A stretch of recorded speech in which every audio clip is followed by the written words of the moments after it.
Hey everybody, welcome back to the channel. Welcome back to some more Warforge, and finally, the next episode of Card Talk with Tim and Harry. My prodigal brother in Warhammer returns, and for a very special episode. So, how have you been, Harry? We've missed you. Yeah, hello Tim, and hello everyone, man. I've I've missed Card Talk. I will be honest. Enjoy the podcast and episode 12. Yeah, That's and our last episode, we were talking a little bit before we started, was for the Astra Militarum faction release. So it's been oh what? it's that was October. It is now April. We've missed quite a few things, haven't we? Oh, really, really crazy. I mean, we did some stuff for I think some of the Gene Stealer, or we had talked about it, but either way, we are back, and Harry's with us, which is always a pleasure. And Harry, as soon as you had found out about this expansion, or just that more orcs were coming, you definitely hit me up and are like, dude, we have to do something for this. No, 100%. The Orcs are based on Londoners, so it's like, yeah, I gotta do something with them. Yeah, I don't even have to do the accent because Harry can just talk himself. So yeah, we're here. I mean, for a really really big release. We got a lot to cover today. I am actually going to start my little stopwatch right off screen and try and hold Harry and I to an hour and a half. We'll see how that goes. But we've just like a bunch of different systems kind of introduced. Some of them I think are similar to how the raids operated, but are kind of like built out a little bit more. Um, yeah, we knew something was coming, but I don't know about you, Harry. I really did not anticipate like expansions in this way. What were you thinking about all that? Well, my honest thoughts was when it like the beginning of the year before the roadmap come out. I thought they were slowing down a little bit. I thought the game Yeah, was slowing down a little bit. Then they showed the roadmap, and even when I looked at the roadmap, I thought, the game's slowing down. It's maybe taking the foot off the pedal a little bit, yeah. And then I did. We had the first, yeah, we did. We had the first one drop, yeah, and it was just like a content drop, weren't it? And then when I see this expansion, like this is some serious amount of content, like yeah, yeah. I two new heroes. yeah, yeah. Two new warlords, 30 total new cards added. Um, yeah, I did not anticipate this. I figured reinforcements was maybe how they were going to keep things for updating factions. Was kind of hoping that maybe in the future, and maybe they still will, release a few cards for each faction, or like half the factions, so that it wasn't just around one particular one. But we'll see. Maybe that's something they'll do in the future. But I agree with you, Harry. I think a lot of people were not anticipating how this was going to be, and that things were slower, and it was going to take a little bit more time. But this was definitely a big update, to say the least. Yeah, huge. But one thing I will say about what I like about Warpforge, yeah, is like every like little content drop they do is like there's not loads of cards. There's like there's just a handful of cards that come. I don't think you need to overwhelm people with so many cards. Like when you look at like Hearthstone, when a new expansion drops on that, there's like 130 something cards, and it's like only Mm. 20 of them get used. Yeah, the rest of them are just like, do you know what I'm saying? So I like the way Warpforge do it with a smaller amount of cards. Yeah, yeah, that's a good point. I think I agree with you. I would rather there be a smaller pool to kind of wrap our heads around, because there are what 10, 11 factions in the game now, um, and have them all be mostly used. Then yeah, basically have like 5 to 10 chase cards. And we'll talk about a lot of cards. Like we'll go over kind of how all the systems work, and just sort of condense a lot of information that EG put out about how the expansions work, just for those who especially didn't get a chance to look at all that. And then we'll actually talk about, the new warlords and some of the new cards, the new mechanic, the new card type. Um, it is still a lot to digest with this expansion, but I think generally people were happy to see more than a reinforcement. That's kind of what I've been hearing through the grapevine. So, Yeah. um, all right, well, I think we're good to go here. Just very happy to be doing the show again with Harry. I'm sure we can always talk for hours. So let's just get into um, moving through and seeing what does it actually mean. This expansion really mean for Warpforge. So just to dive in EG's words, right? It's 30 new cards, 2 warlords, giving the expanded faction a new edge. And I wonder if they picked Orkz for a particular reason, or with the tabletop, sometimes they try to sync things up. But there was a lot of feedback before some of the recent buffs to Orc vehicles that Orcs kind of had one role that they could do, and a lot of their other stuff was just way too underpowered. And so I think they actually hit a faction that really wanted a bit more card diversity. So I think that made people, pretty happy. And the snake bites are really cool. The beast snagas, like the whole, like they're more low tech. They're more like they've got these squigs that that have all these crazy abilities and stuff. Visually, I think they look really cool. Um, and so, this last line here is like about how they're going to tweak, old factions, or sort of like grow a faction that makes sense. So, this next, paragraph that they had about changes to existing factions, I think this makes a lot of sense, right? Um, as they continue to develop Warforged, some factions might get rebranded so that they can fit exciting additions to their card collections more comfortably. So that's how it became the Orcs instead of the Goth Orcs, renamed so that the Snagas and the Snakebites could be added rather than creating kind of like, another branch of the Orcs. I think they could have done it both ways.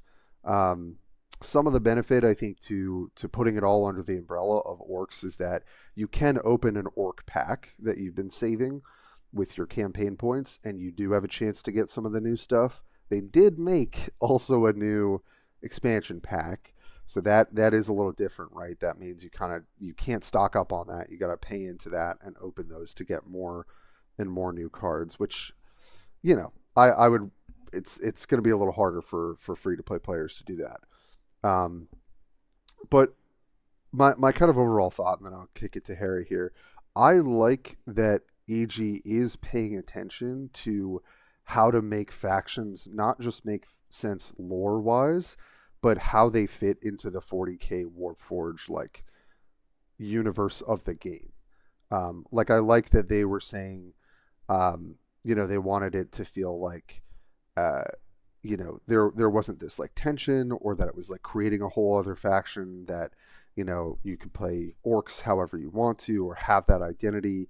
The fact that they like renamed, Orcs to just Orcs, it, I think it's less about like what they actually did and more about the principle. And so I kind of like that they are willing to rebrand something or like change the structure of something, to seem to at least try and make something fit better. That just kind of shows me that there is a little bit more flexibility from EG about how they want to brand or do things. Now, they're always going to, try and get money however they can, and so maybe that's part of the thinking. But I give them the credit here that it seems like this was a pretty intentional decision that they made to kind of put things under the Orc umbrella and expand things from there. But any thoughts on like kind of how they chose to make this expansion, Harry, that you wanted to add? Well, I think it's just they've probably got different ways they want to do it, and it's Yeah, probably hard for them to like keep everyone happy, And I definitely. think like I don't mind all of the stuff being under the Orc umbrella, because like certain factions are gonna within the orcs are gonna work together. You're never gonna mix them all. You're gonna like the squigs are gonna stay with the squig cards, and you're gonna build a deck like that. And the vehicles are gonna and like the do you know what I'm saying? So like it don't really matter if they're their own faction or they're under the orc umbrella, you know, because you're gonna build around what Mm. the your deck needs, you know. Yeah, So I agree with that. yeah, I just think yeah, it don't matter to me if it's under the umbrella, you know. Yeah, I like that. My last thought on this, and we'll keep moving on. But is this sentence about like, however, some faction have proven to be more challenging to expand in ways that bring fresh, interesting new possibilities for them than others. So this is kind of them admitting, right, that basically they put out the orc vehicle stuff, the control stuff, some of the infantry, a little bit of the green horde combo. And they're kind of admitting, I would say here that basically they weren't really sure how to make the faction feel more dynamic. And I feel like that's like a nice way of being honest. Like, hey, we wanted to actually keep things under the orc umbrella because we wanted to give them multiple ways to be played, multiple identities within the faction. And this is something BJ and I talk about a lot is, for the average player, maybe they don't want a ton of complexity. That makes sense. But once you get hooked into the game, I think most players would agree that having more options to play what you want and for those options to be roughly of equal competition is a good thing, right? More deck diversity. It's not like, oh, this is how Gazkul is built. This is how Gruck is built. But more like, oh, this Gruck deck does this. This Gazkul deck does this. Yeah, So I kind of like that they put that in there, even though there's a lot to read, saying that they made a dynamic kind of shift to say, hey, we think this faction needs a new card type. It needs, more different identity. And that to me is a positive sign, I would say, overall. yeah, So, no, it is, and also like you could go up against the warlord, and you don't know what kind of deck he's playing until we're 2-3 turns into the fight, you know, which is cool. yeah, yeah, I That's agree. always a cool thing. Yeah, I think it keeps you on your toes, right? Especially against the orcs. So yeah, I really like what they said about changing the existing factions. So let's get into I think something that's very important, right? Is how do you collect the new cards? It is a 4 week long event. It's literally 4 times what a raid was, right? Raid was 1 week. This is 4 weeks. And just to clarify, because yeah, there's just a bunch of stuff here. You're gonna get more new cards from the expansion booster packs. That's pretty obvious. You can currently, and I opened 40 Orkz packs I had saved this morning. So did I. Um, Perfect. Yeah, we're right on the same page there. And got a pretty good amount of new cards out of those old orc packs. So I like that we're not being shoehorned into just buying the expansion boosters, but obviously that's where you're going to have the highest hit rate. Though I will say, because this is a month long, it means we have to wait a month to use wild cards.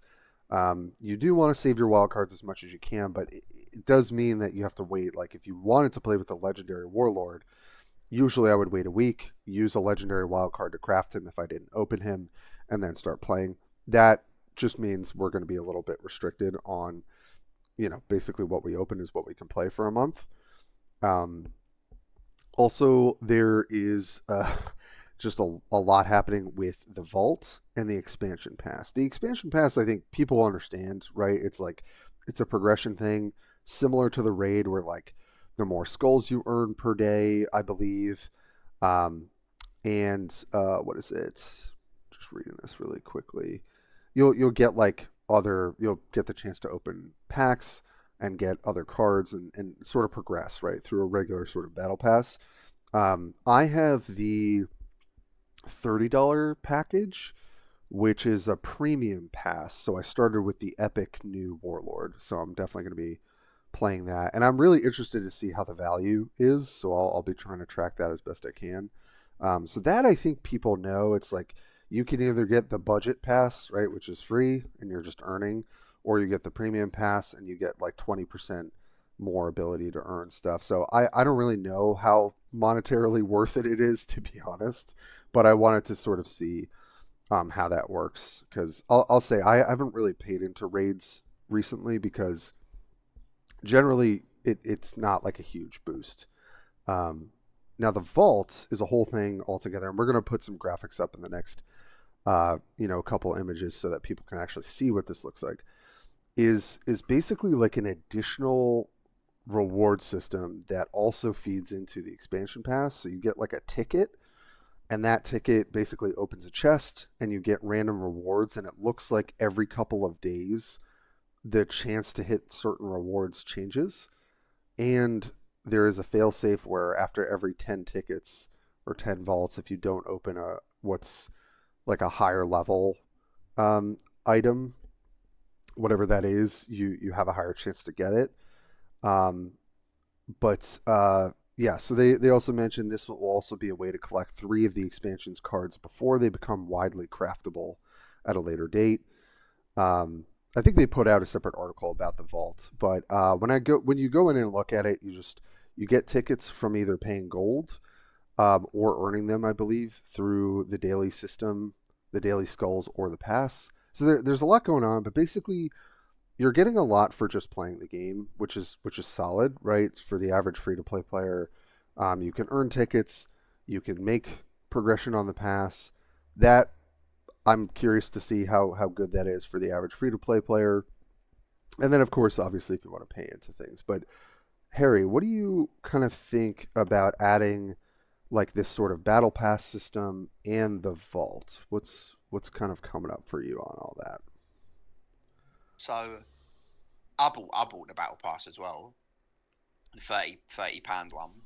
Um, I kind of have sort of bought every pass that's come out, Okay. even though I might not have been playing as much Warpforge as I was in the past. But every time a pass comes out, I buy it and I play, and it gets me getting on, do the challenges, Hmm. gets me playing for however long, and that's what I enjoy to do. And then as soon as the pass done, I might play for a few more days, and I break, then I come back. The only pass I didn't get was the elf one, and I was gutted about that.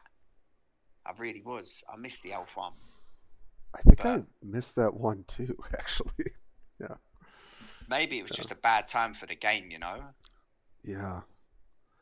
I think like might have been a different time for the game at that current time. But I've all the rest of them I bought. Like the last one was the Imperial Guard one. That was super good. That flying Oh, Vitus. legendary. Oh. Oh boy. Yeah. Was that one of the most contentious legendaries in the game? I think so. Um But like, yeah, I think the pass thing's good. Look, they've got to earn money in it. They can't give everything free. The company's yeah. got to keep running. So Yep.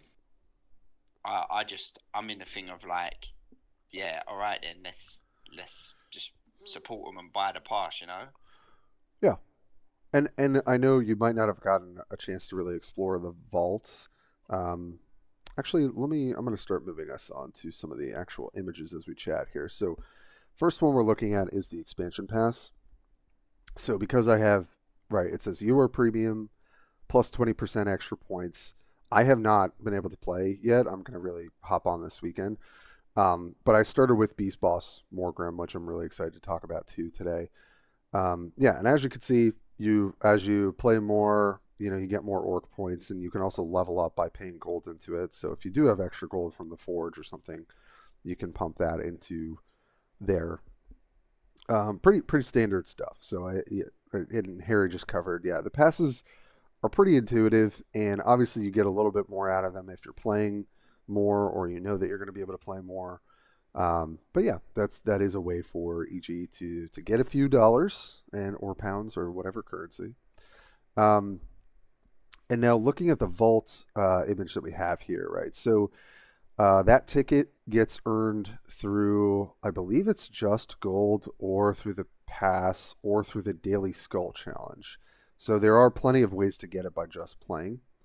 And then it says here special items 1 out of 5. So this is going to change in 4 days to likely unlock a different, maybe rare, epic. I'm not sure. But right now we can unlock monster or have a chance to get monster hunters, which I'm not a huge fan of this card personally. But you can pick that up. You can pick up the cute little avatars, the grots and the squigs. And as you can see, you'll receive at least one special item after 10 crates.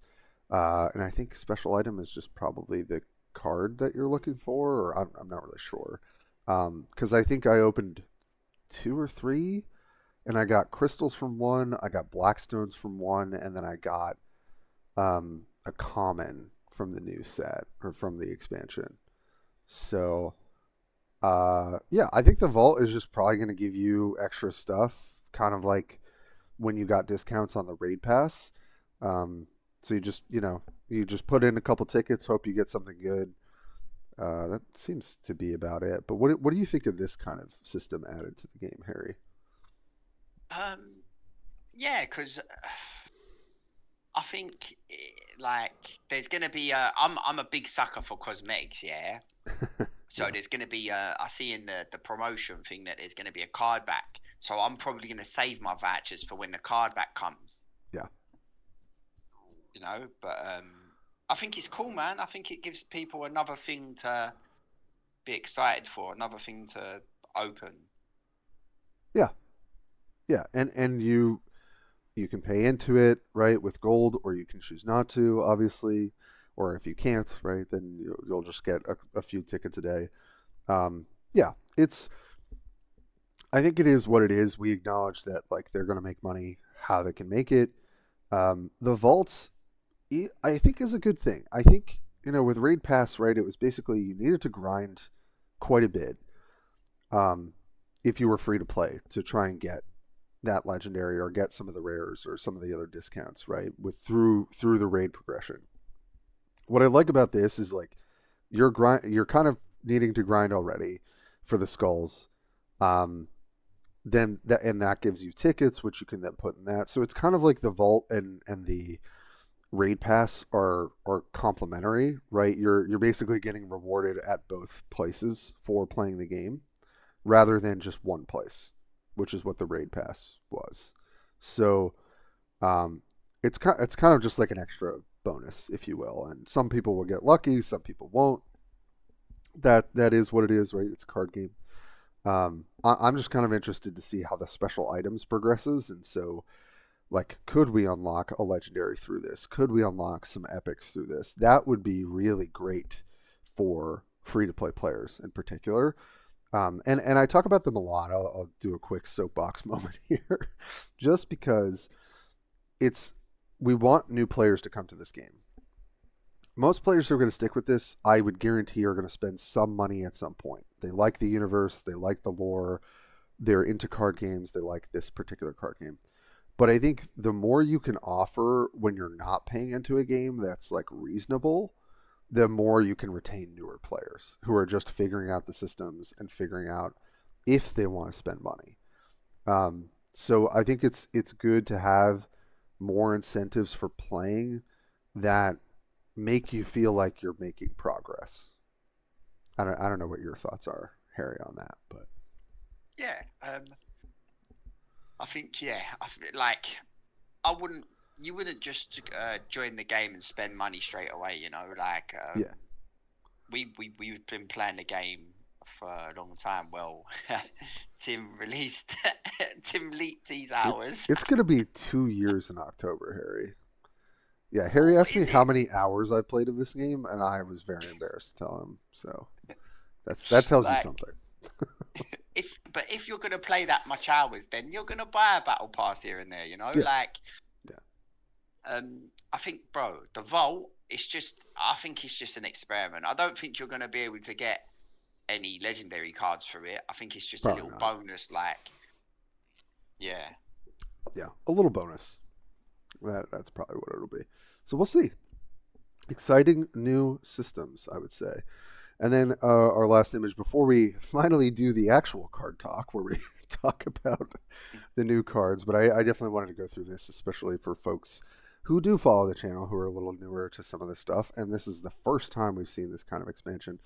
So you see right here, get tickets playing with Orkz in multiplayer, ranked or unranked or draft. Finally, for the draft players, which also I think are going to be somewhat newer players too, you can get your missions done through draft. I will say it's probably quicker to do it through multiplayer. I wouldn't be surprised. Um, but people used to complain, understandably, that they really like drafting. They didn't really like doing ranked or unranked. And so it's nice now, no matter how you play the game, aside from like playing against bots or whatever, or in the testing, you're gonna get your skulls done. And so it looks like it's 50 skulls a day, which is 50 is a lot, right? It's 3 skulls per win, essentially. So you definitely do have to play a bit to get that vault ticket. And then you're able to obviously these pass points, right? 960 for playing those multiplayer matches. Um, so yeah, so what is I can do Oh, math sort of. brother, hold on. It's not. You don't need 50 for one ticket. You get the 6 and you get one ticket. 25 one ticket. 50 Oh, one so ticket. it's 3 tickets per day. Yeah, if you do Oh, the okay.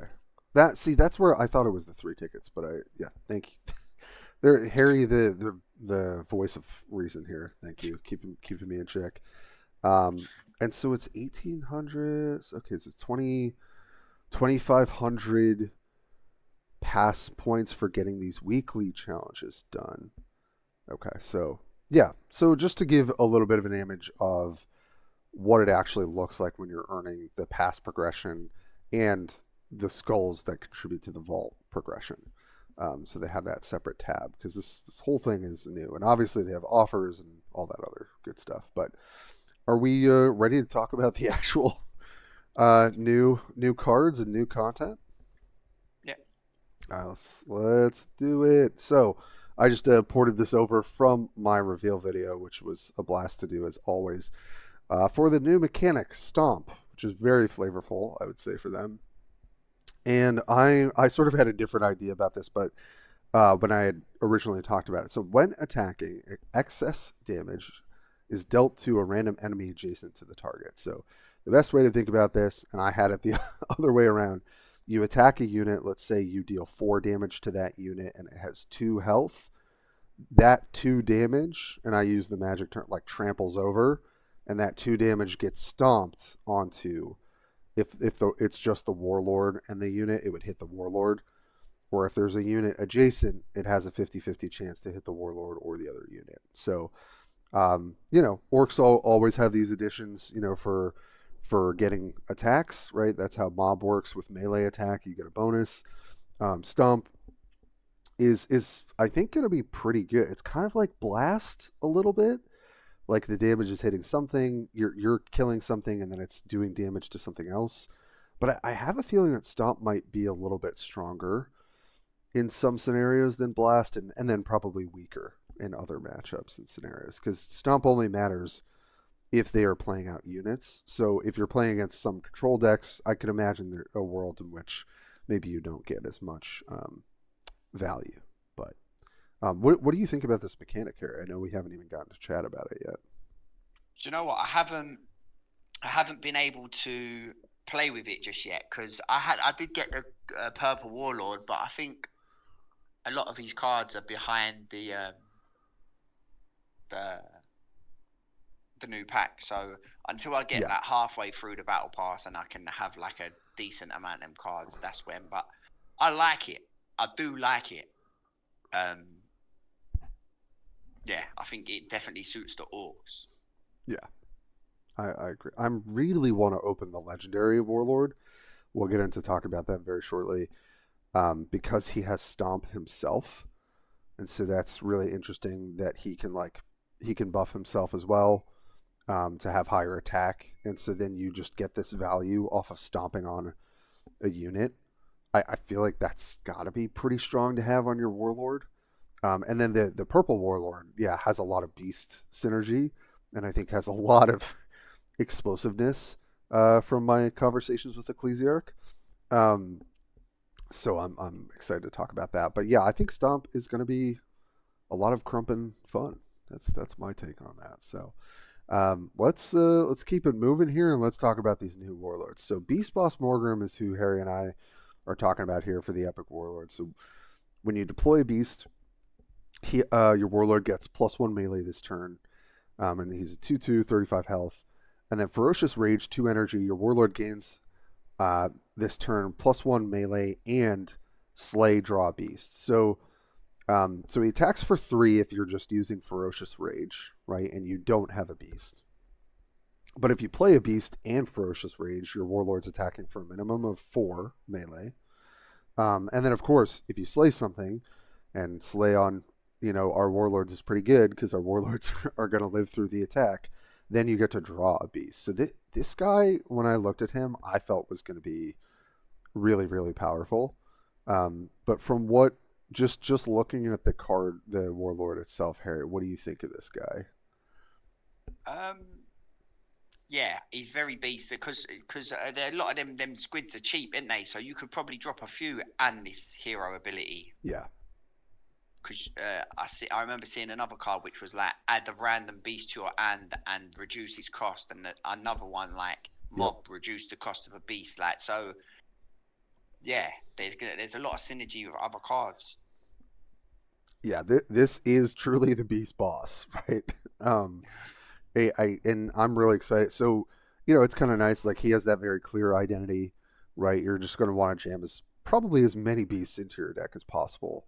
And like Harry said, there are ways to discount beasts. There are ways to generate additional beasts. This guy himself, when they play like a 3 or 4 health unit, and you use Ferocious Rage, is also going to draw you a beast. So this guy has a bit of card advantage built into him. He also has aggression built into him where you're getting a bonus for playing out your units every turn, which seems awesome to me. If he's attacking for 3 or 4, but almost always 3 when you have at least one beast you played that turn, that's just like a bonus for playing Warpforge, which is pretty good, I think. So obviously, maybe in some matchups he'll be weaker, or when someone can kind of out aggress you, maybe he won't be as good, or if there's stunning involved, because that kind of shuts off the Ferocious Rage slay ability. But yeah, I cannot wait to to build probably a budget not so great deck with him, but Yeah, I'm hoping it'll still get some wins. But and yeah. you see that attack that you get. It's this turn, so it goes into the next. Oh, it's for the So full turn? if you get his damage up to 4, 5, it's the next turn. Oh, it is for the full turn cycle, right? Yeah, because it would say your warlord this turn. Oh, okay. Well, yeah. I mean, yeah. I think even if it was just your turn versus like the whole turn. Yeah, that seems strong. I'm definitely excited to see what people put together, because then you pair this guy with proper Killy, right? Like if you have, like Harry was saying, you maybe drop some like cheap beasts like the squigs, which are now beasts, um, and then you like prop a Killy, and your beast boss has like 4, 5, 6 extra attack. Obviously, this is an ideal scenario, but you can kind of see how it adds up with something like prop a Killy, which gives him that additional +1 and an additional attack. So, but Mozrog Scragbad, geez, what a name. Um, he and also he has a great card. The talent to bigger day is um, very interesting. So 40 health, 2/2, and then he has Stomp himself, right? Which is I think is going to be really strong into any deck that's going to play to the board, which is going to be most decks. Deal 1 damage to an enemy. If the target survives, you give +1 melee to your warlord until your next turn. So you're paying 2 to deal 1, which is not crazy, right? And so you ping the warlord. They've taken 1. Your guy gets up to 3 attack. And then because of Stomp, what it means essentially, right, is that if there's any like 2 health unit on the board, you get to Stomp for 1 damage. Obviously, if you play proper Killy, anything that could buff his own attack, and that's something that'll be interesting. Like Harry, there's like the 4-drop orc. I think he's a rare that was like kind of like whatever, but he buffs ranged and melee attack when he's next to a unit.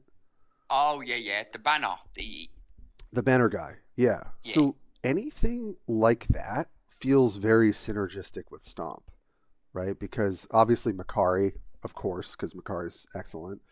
Um, anything that's going to like also give your warlord that already has Stomp more ways to spread damage seems like that might be a really good fit for the deck. Um, but what do you think about this guy? Just kind of on paper, Harry. First things first, I think he looks fantastic. I don't like him. I love him. Yeah. I love the squid. Looks like a great white shark. Like, mate, I'll play with him So just cool. because I like the way he looks, 100%. Yeah, But the art is incredible. yeah, it's serious bit of art there. I think we're gonna have to just see, like, people are gonna have to get their hands on him and that, because we've thought things were good in the past and then they've not been good. So, Yeah. but yeah, I think he's cool. I can't wait to get him. But I also like that beast boss guy as well. When you get Yeah. a few beasts, I Yeah. think the orcs got very spoiled. I agree. I mean, I love both of these warlords. I'm really and I'll just say about this expansion overall, and obviously we'll get into more cards here in a minute. I like that it feels like there's more complexity to some of these cards, or that they have like additional things that they're doing. It's not just here are stats. Does this card have flank or not? Does this card have stealth or not? Right? Like these kind of generic, power levels that we know can be good or not in Warpforge. I like that there's just other stuff at play here, right? Like the Beast Boss can, yes, get the +1, but also his ability synergizes. It also draws you something. For Mazrog, he has Stomp himself. He can buff his own attack, but also you can build a deck that can benefit him. And his ability can kind of just give you some good value, and so you can probably build Mazrog pretty diversely. Um, yeah, it's just a lot of stuff to be excited about. I think a lot of the stuff is looking pretty good. So, all right, those are the new warlords. I can't wait. But couldn't move on talking about the card types, or the cards in general without the new card type beast, right? And this is where, and I know I have an infantry guy in here, but he does make beasts. Yeah, just a fully new card type that was added to this faction and added to the game. And I just love what's really going on with the beasts. Runt Herd was one of the cards that I got to preview, who just seems excellent, right? Being able to drop him and get some extra value. But even stuff like Grot on a Bomb Squig, 3 energy, 2/2/2. You get to flank him in, maybe hit something, soften something up for your warlord to kill. He buffs your Morgrim, beast boss, and then you get another Squig, and that's another buff, right? Because that's also a beast. So some really really cool stuff going on. The knob on a Smash a Squig, I highlight this because Runt Herd creates a random beast in your hand that costs 5 or less. Obviously, it could create a bunch of different types of beasts, but you're always going to be happy, I think, when you hit knob on a Smash a Squig, because this thing is just like a bunch of stuff, right? Good stats, good health. It's got armor. It's got stomp. It's got concussive. Other friendly beasts get +1/+1. This knob is just like doing everything for for your beast deck. So I imagine that's just going to be like huge for all of the beast synergies. And then of course the beast boss on a Squigsaur, which I also got to preview, is just a huge amount of value. Friendly beast costs one less. Also have Slay, gain Bloodthirst this turn, so they get to attack twice. It has Stomp itself. It has a bunch of good stats. It will probably die a lot of the time, right? I think your opponent's going to try and get it off the board, but yeah, I know, Harry, you might not have seen a lot of these cards, but how are you feeling just about kind of the whole beast vibe so far? I like it because I like the squids. I think they're cool. Yeah, me too.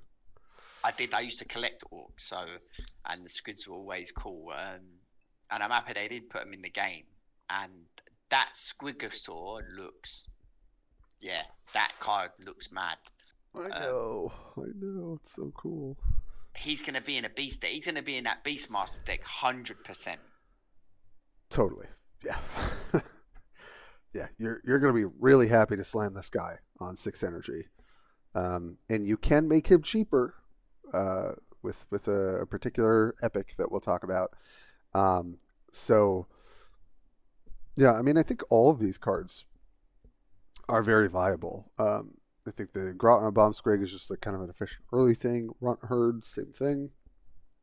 And then Smash a Squig is just a lot of really good stats and value, and then obviously Beast Boss, a lot of good stats and value. So, and there's just a lot of synergy between the Beast units, whether it's cost reduction, buffing stats so that Stomp is better, giving things Slay, stuff like that. So they're I will say I think the power level of a lot of the beasts is pretty high up there.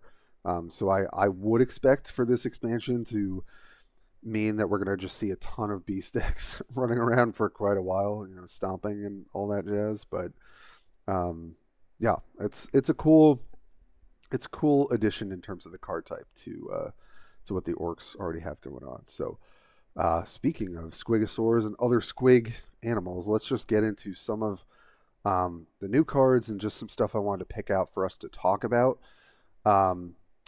I think that, yeah, aside from the beasts, we've also got some interesting new combo stuff going on. And I really like the combo stuff. I was a big fan of Green Horde.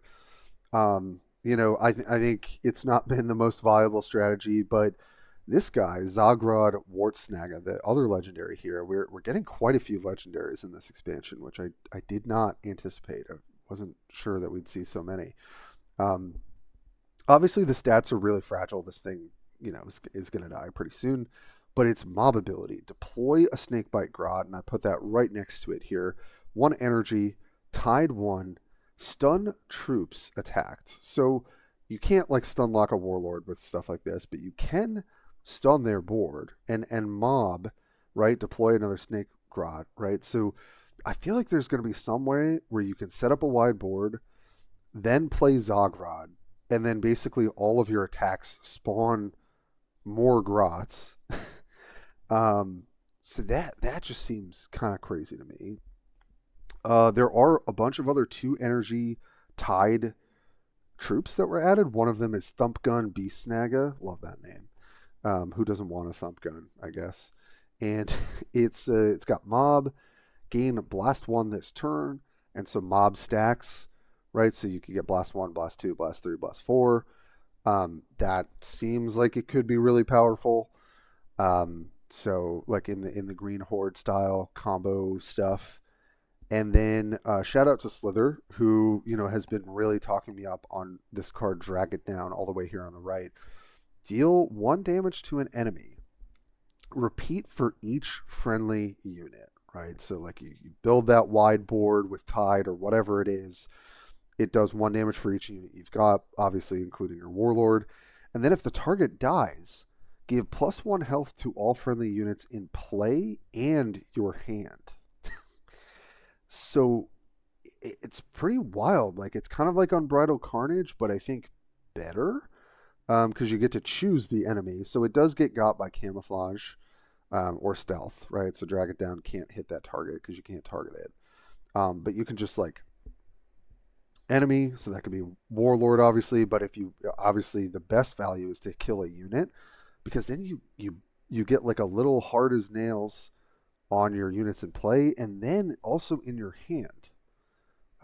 So I know it's a lot of interesting, I think, combo potential. But yeah, what do you think about some of these combo-y cards, Harry, for the Orcs? Yeah, I never really play combo decks because you gotta like setting up and things like that. That's true. And it's Yeah. gotta be perfect for you, you know. Um, like you could have this card in your hand and you don't got loads of cards on the board, and that's just a card in your hand that you can't do nothing with. Yes. That's So, that's true. but look, until people get it and play with it, like yeah, it seems like it's gonna be good. Or like you might put loads of health on cards that you've got on the board, but you might not have nothing in your hand to put health in, you know. True. True.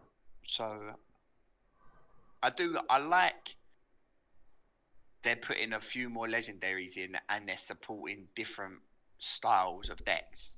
That's a really good thing. Absolutely. Yeah. I love that there is a little bit of, or at least maybe more than a little bit of intention to, yes, we've got the Beast legendary, but we've also got clearly something that's combo based. He also has a talent too. I actually forgot to put this here for the Zogrod Wart Snaga, so you get extra value off that as well. But yeah, I think Green Horde decks have always been really powerful if you get it, and then not good if you don't. But I'm kind of curious to try that again, or some other kind of swarm type synergy. Maybe it doesn't even play Green Horde, but it's just like really good value. I'm not really sure. But Drag It Down, I love this card because there's a lot going on, right? It's got a lot of different ways that it could be good, whether to hit the enemy warlord and just maybe burn them down, or to buff your board, buff your hand, or both. I just like that there just seems like to be more going on with this expansion, and I'm very interested to see how it all plays out. But though we definitely wanted to talk about kind of the beast synergies, some of the combo synergies, and I think we can just dive right into what I'm calling "What should I crump with?" And obviously we've looked at some of these cards already, but I definitely want to start and try to do some sort of combo stuff. I really feel like there's probably something there. The question is always going to be how consistent is it, right?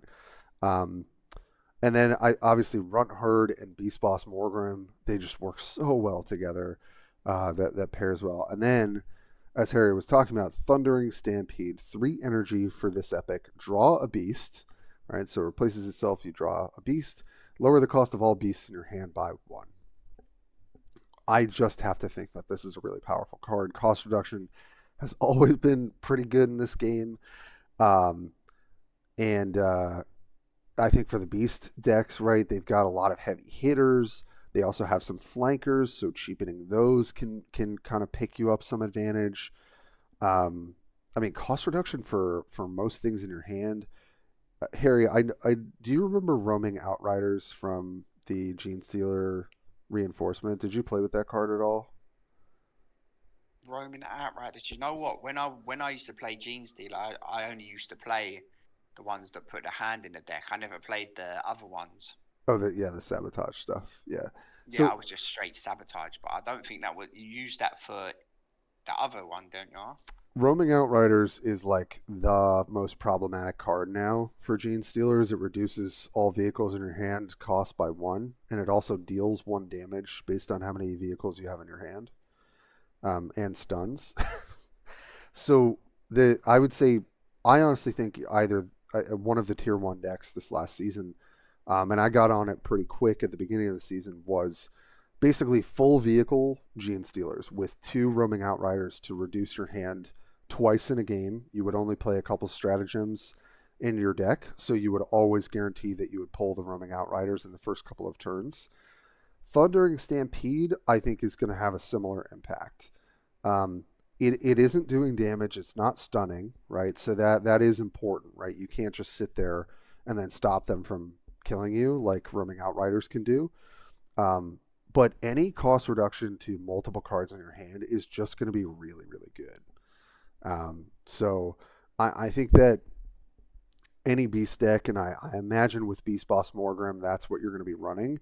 You probably the few stratagems that you run will be two Thundering Stampede, because they draw a beast, they reduce that beast cost, and any other beast that you keep in your hand. So I would imagine this is what I want to do every single second turn when I play Beast Boss Morgrim. Is turn one, maybe hit them, use my talent or whatever, and then turn two, Thundering Stampede, and you're kind of off to the races. So that's a craft. That's a defo craft. I have to think so. I mean, unless like where these cards are not that good is obviously maybe your hand's not great and you don't have a bunch of beasts, which yeah will probably happen sometimes, or that the cost reduction doesn't matter enough, right? So like they're beating your face down. Yes, you've got some cheaper cards, but they're able to kind of race you, and the fact that you spent 3 energy on your turn, is gonna punish you. But 3 energy is not a lot. Roaming Outriders costs 4. This costs 3. So the fact that you can do this within the first turn or two of the game, right, is just going to be really strong. Like it means that you can't get really punished. Obviously, if you play this later in the game, maybe it has less of an effect. But later in the game, you have more energy, so you're still probably going to be able to go Thundering Stampede. Let me play a 3 or 4 drop that got reduced. So, I mean, it's hard to say go out and craft that, once we can, as of yet, but I think that would be my instinct. Yeah. So, Yeah. so it's safe to say, Harry, you're going to be playing some beasts, right? That's going to be Oh, your 1000%. I think Beast would be the more approachable deck yes, yes, because there are a lot of beast easier to cards. pick up. Yeah, you're going to be able to fill the spots that you have missing a lot easier. Yeah, I think that's correct. I opened, I think, a Runt Herd, and I think I did get one Thundering Stampede, maybe. Um, Obviously, I'm still going to be missing a ton, I think, until I start racking up some points on that expansion pass. But yeah, I think once you get like a density of beasts, that deck probably just plays itself in a way. With the combo stuff, Zogrod is, I think, a really important piece to that. Drag It Down is a common, probably have a higher chance of hitting that. Um, and you might not have to play it through Green Horde. There might be other applications of it. Just like going wide and playing a bunch of Tide stuff and just, seeing how good the card is. But I want to try some combo stuff, but also the beasts look really sick. So obviously we got to talk about some of the sickest beasts, if not the sickest one. So as we move along here, we've got also what I'm calling for this section, the boys that look fun. So we've got a couple stratagems, which I think are just cool design. But let's talk about the Squigoth first. 10 energy. It's got Stomp, so this thing's going to hit their Warlord like a truck when it kills something, which is pretty nasty. Or obviously they can hit that. It's got Rally, stun an enemy and adjacent units, which I think is definitely what you want on a 10 drop. You want it to do something immediately. And it's got Mob, deal 1 damage to all enemies.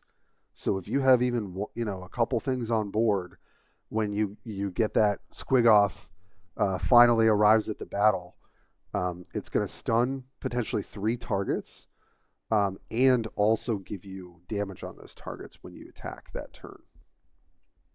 So, yeah, this guy's nasty. He looks like, I love his artwork. I like, so yeah, I think that's so cool, man. That's a massive like. I did open one of these, Harry, this morning. What? Yeah. I definitely, when I could start running some beasts, I just have to play with this card. I have to give it a shot. Yeah, but it's the only thing is that when When has a 10 energy card ever been good? Yep. Asking the When, right like, question. but I will give it its dues in a sense of it's going to be reduced down because you're going to get all that reduced to your beasts. Yeah.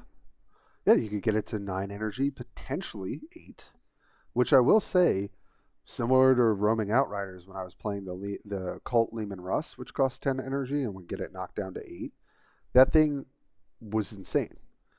Um, 8 energy, like most games, I mean, obviously it depends on the matchup, but I think games tend to go to 8 or 9 energy, right? 10 depends, obviously, but it's not crazy to think that if you did reduce this thing's cost by 1 or 2, that you would definitely get to play at that game.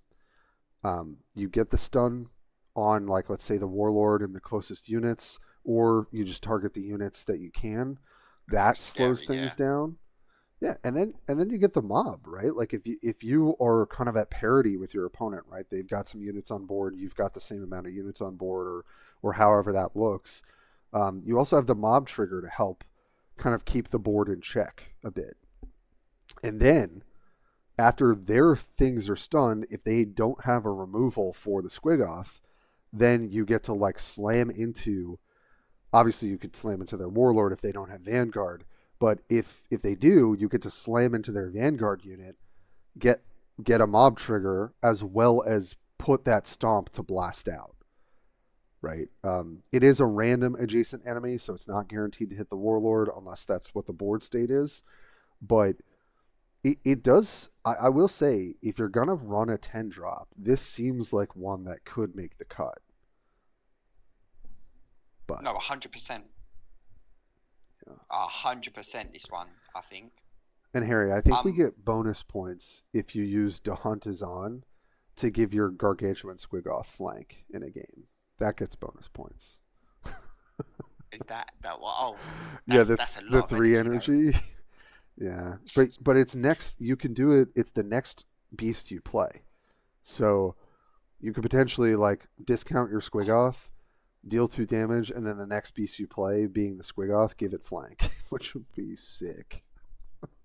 That's So crazy. yeah, what were you gonna Yeah. say? Um, I'm seeing a lot of these beast cards are purple cards though, which is going to make them a little bit harder to get hold of. Yeah, yes, that is true. I think they are going to be a little hard to get a hold of. I feel like the epic pull rates sometimes are not so great either. I did pull a couple new epics though this morning, so maybe I just got lucky. But yes, the hunt is on, which I think will probably be at least a one of in beast decks. The other purple 3 energy we just talked about that reduces cost, that is purple. Obviously, the Squigoth is. Yeah, there are quite a few. The Runt Herd is epic as well. So So cyber augmentation, yeah. yeah, what do Give you? one attack and flank to a random troop in your hand. You Mhm. could give that to Gigantium Squid Nothna. Yeah, if it hits that troop, yeah, yeah, because it's random troop. But yeah, troop includes all card types that are units. So yeah, vehicles, infantry, beasts. Yeah, see, yeah. So that could be a little way around it. But your hand's gonna be full of beasts.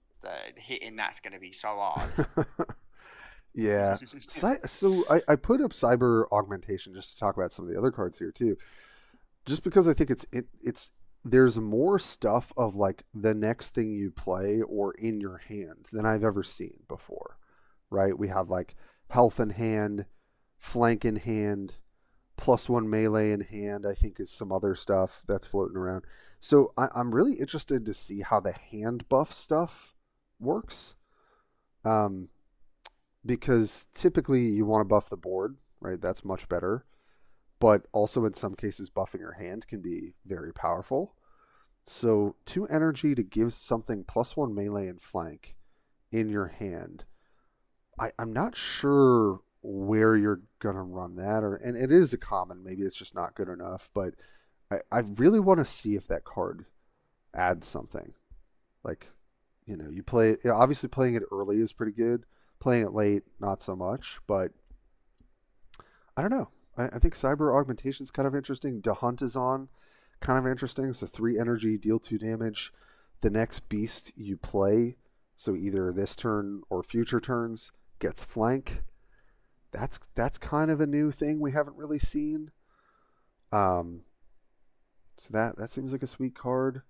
This other stratagem, every stash, scrag every stash. Say that 5 times fast. Um, give Vanguard to an enemy unit this turn, and a random enemy loses stealth. What, like, such a interesting kind of tech card. So you can give their warlord Vanguard if they have other Vanguards to be able to attack it. Um, and then also this is an anti-stealth card. So that's kind of a, I don't know. I wasn't expecting to see a card like this for the Orkz. It's a strange one, isn't it? Yeah, very strange. I will say it is definitely a strange one, but could be good. Yeah. Yeah, I could definitely see a world in which maybe you run one of these. Probably not two. It's a little narrow. Um, but very. I mean, 1 energy to do that, I think, is pretty cheap.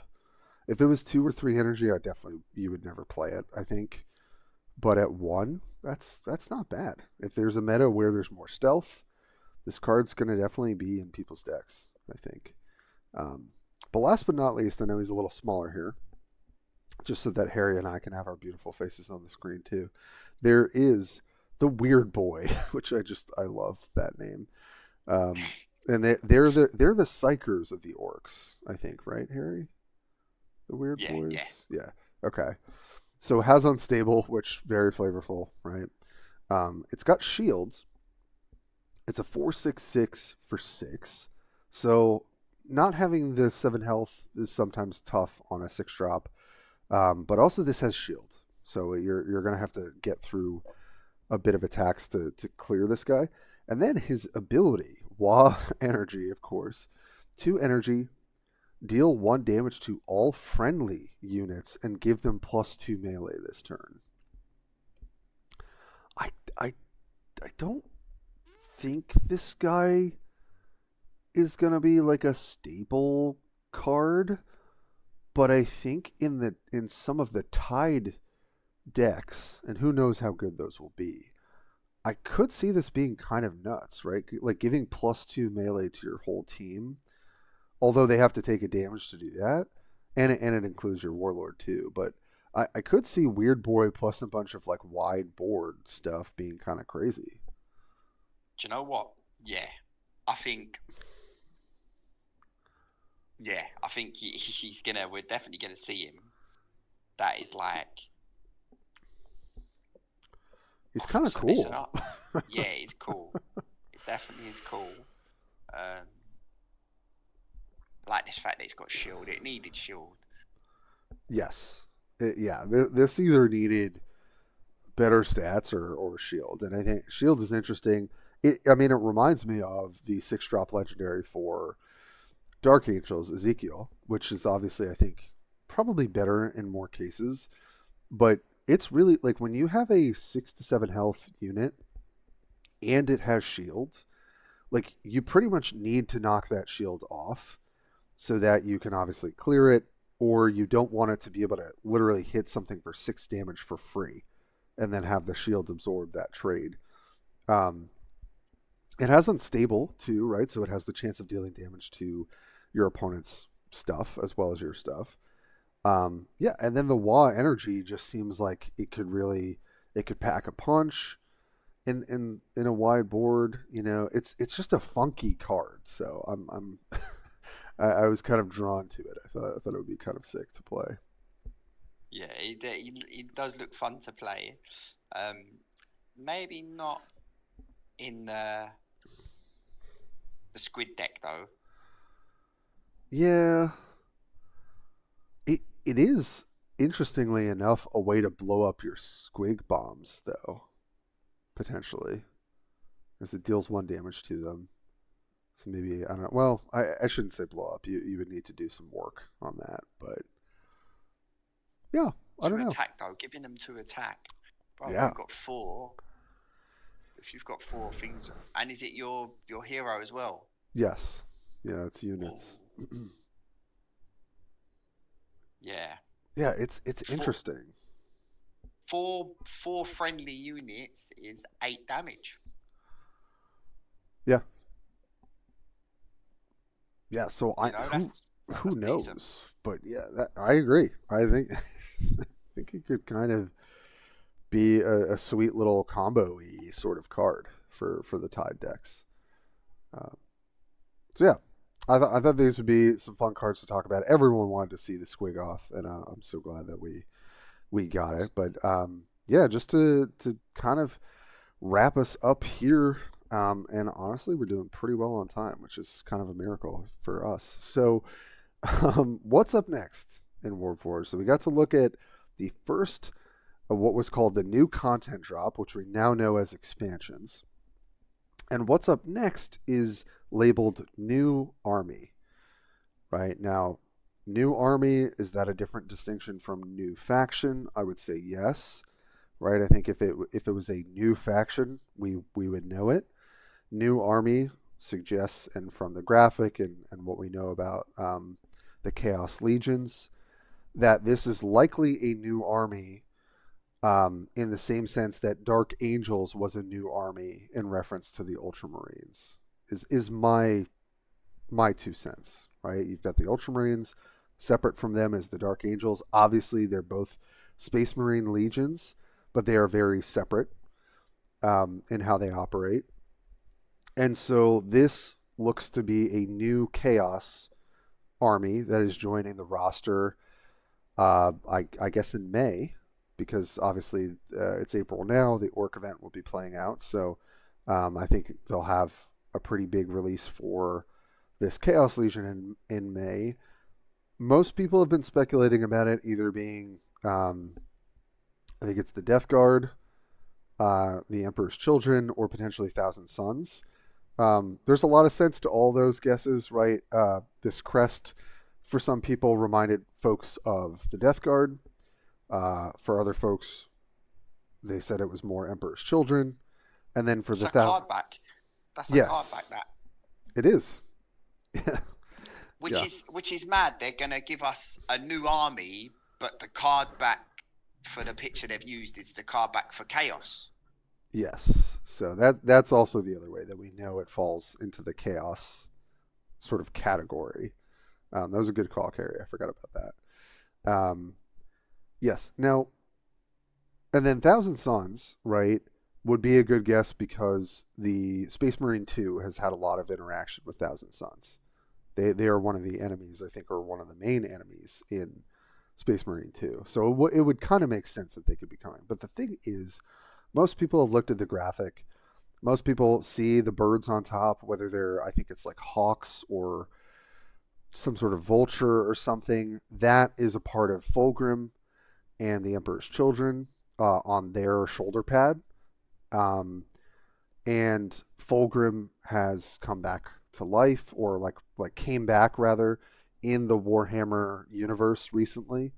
There are new Emperor's Children models that are for the tabletop that came out.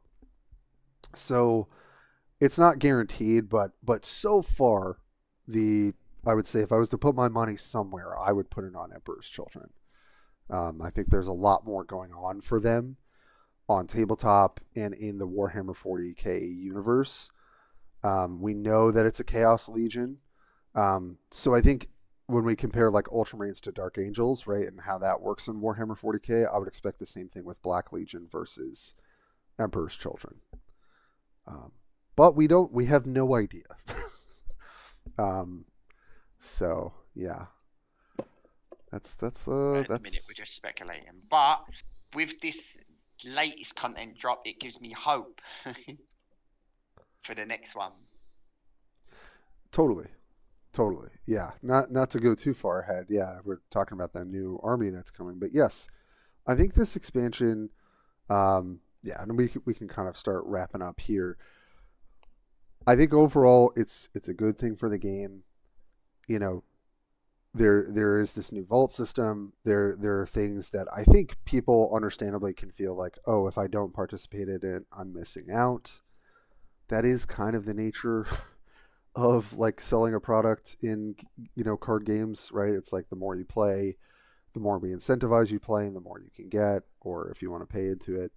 Um, but like I like a lot of the card design in this expansion. I kind of like the way that they acknowledge, we needed to put more complexity into orcs. They've kind of been doing the same thing for a long time. Um, yeah, if I had to give my kind of overall take about this being added to the game and how they did it, um, they can always make it a little simpler. I think, we looked at all the written stuff in the articles and the news articles. I think they could simplify that a little bit, but in terms of like the overall satisfaction, it does make me excited for future expansions for Warpforge. When did you say you think that they're gonna drop this new content?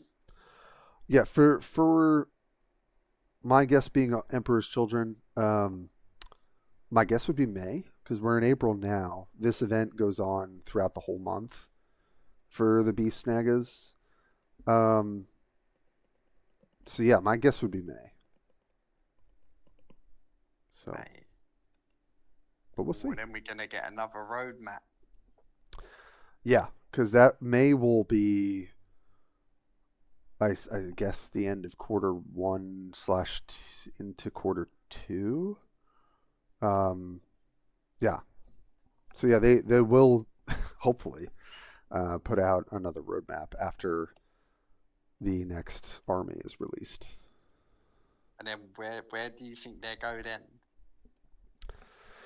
Oh, I don't know, Harry. I mean, there's so many places they could go. Like, and I think they try to tie things to the tabletop as well. Um, so that'll probably influence it. But like, if I had to ask or think about other things to add, like I would be so interested to see maybe the Dark Eldar, which is like the Drukhari, I think. I'm still trying to learn more about the lore and all the different factions. The Votan seem really cool. I wonder if we would get them. Um, trying to think of what else would be cool to see. Um, more. We definitely need more stuff for the Necrons. They've been kind of hurting for a while. Um, and the Tyranids, I kind of feel this similarly. Like both of those factions have been kind of like just not really been addressed in a large way, especially the Necrons. So like in terms of the community, I think it'd be great to see more Necron centric stuff. So I guess a different type of Necron because the Saw Tech, or maybe they'll just call them Necrons and they'll do an expansion with that. I don't know. Um, yeah, is there anything you're hoping to see in the future for Warpforge? Ooh, like you said, they've really opened opened up now, and Yeah. like to guess where they're gonna go would be very hard. Um, but I did want to see the Squid Orcs. I did want to see them. Yeah. Chaos, obviously, I loved Chaos. Chaos was really fun. So like expanding on Chaos would be nice. Um, I still ain't played Space Marines 2, and I've been dying to play it. Yeah, me neither. I really should at some point. I should get into that really because I ain't like I was looking forward to it, and then I just Yeah. didn't end up. That's on my list of things to do. Yeah. Yeah, me too. I think it was on sale at one point, so hopefully that'll happen again. Yeah, I think it would be a good thing for the people who have been playing Warforged as long as us, and like get expansions for Tyranids, for Necrons, and for Eldar. Like focus on the factions that have been in this game the longest, that drew those original audiences in, and give them a bit of flavor. That would be my recommendation because that will retain players, and also I think it'll bring other folks who are like, oh, finally, like my Eldar main are better, like having more options again, or Tyranids or Necrons. I think that's a good place to focus for the expansions. I imagine that's what they'll do. Um, the Tau also probably could use a bit of love. Sisters are always it's just like so problematic because they're either really good or not so great. I think, but anyway, yeah, I think there's a lot to look forward to. Obviously, the roadmaps give us a better sense, and I think expansions are I think it's a step in the right direction, in a lot of ways. But I can't wait to hear the comments, and if you all stuck with us for this long, as always, I really appreciate it. It's just good to have Harry back as well for a faction that we both have definitely loved. Harry was like the Gordrang player when that first came out, Yeah, so bro. he Yeah, converted I me loved him. fully. Yeah, when he come, I know because when he hit the game, when Gorjang hit the game, he was like, That was your dude. yeah, That was yeah. your I boy. was sold. I Yeah. was sitting there streaming, playing him for so long, and then I think he hit a nerf, then he hit a buff. I'm still playing him now. Actually, I I got an think he's Orkz deck. I still got good. Gordran, Yeah. but yeah, Gordran was my favorite, but I haven't been able to play with these beasts yet. So let's see what these beasts are saying, and maybe like Yeah. I might be back in the game. You might see me on ladder. Yes. Be sure to emote at Harry if you see him. Um, yeah. I'm also I've been up and down in terms of how much I've been able to play, but I'm very excited for this, and I definitely want to play some beasts and maybe find some cool combos. There's a lot going on for this expansion and all the different systems that are now in the game. So I hope today was helpful. Went through all the systems. Definitely got to talk about some of the cards we're excited for, interested in slamming down and crumping with. So, um, yeah. Any closing words here, Mr. Harry? No, man, I'm just that I'm happy that we did an episode. I Yeah, missed you, me too. Tim. Likewise, buddy. Happy that the content was good. There's a lot of content added to the game, and Yes. it's put a breath of fresh air into the game. And yeah, I hope that people will still play. And we always got our place to go where we want to fight with our Warhammer armies if we don't want to play the tabletop, you know. That's for sure. That is for sure. There's I think just endless, things that they could be doing, and I'll be really happy to see the roadmap. Not to jump the gun too. I'm also really excited to see what Chaos Army is going to be added, likely next month. So I'll definitely try and wrangle Harry back here for some more episodes. I'm sure in the future. No, 100%. I'm involved. Yeah, we'll do an episode on the army when it drops. Yes, for sure. I think we'll We have could plenty even to do the talk thing about. where we create decks, Tim. Yes, when we did the deck builds also with Slither, who is back in the game, by the way. Slither had taken Is a he break. back? He is back. He's being a menace on ladder. I think probably top 5 or top 10. Just an absolute house of a player and a deck builder. So yeah, and maybe we'll be able to do that for the Orcs as well once we all have more cards too. I can't promise anything, but I think we've definitely got more episodes of Card Talk to come. Um, yeah, thanks Harry for being here with me, and thanks everybody for sticking with us here on the channel and for Card Talk. Thanks for having me. All right, get to crumping, everybody. We'll catch you next time.